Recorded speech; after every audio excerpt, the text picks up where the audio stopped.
Sot jemi në një aksion i cili ka nisur në të gjithë territorin e Farkës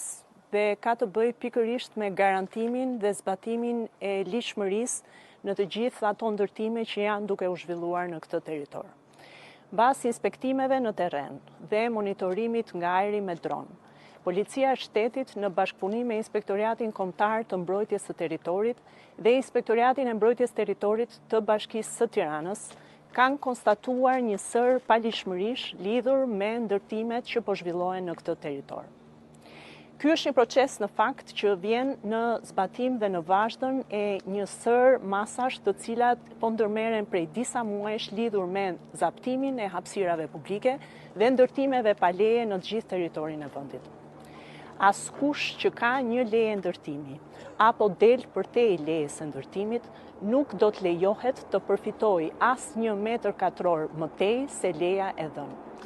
Dua t'i bëj thirrje të gjithë atyre që ndërtojnë apo shesin objekte që nuk do ta kenë të mundur të përfitojnë as 1 metër katror të zaptuar padrejtësisht dhe në mënyrë të paligjshme. Gjithashtu,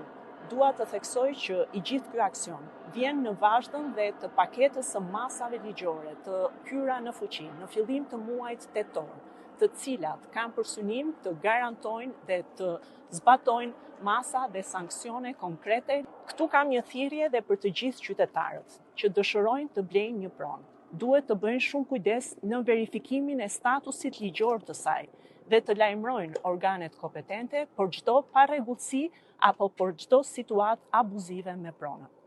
Ky është një aksion që në fakt ka nisur dhe do të vazhdojë deri ditën e fundit për të garantuar ligjshmërinë dhe për të mbrojtur të gjithë territorin e vendit nga çdo lloj abuzimi me pronën publike.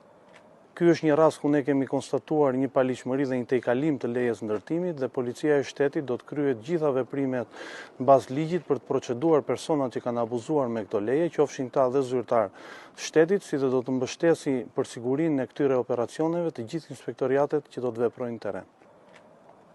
Si në këtë rast, por dhe në shumë raste të tjera në zonën e Farkës, Lundrës, në zonat të cilat kemi konstatuar si Bashkia e Tiranës, bashkëpunim me gjitha institucionet e tjera, shikojmë që ndërtuesit kanë tejkaluar lejet e ndërtimit.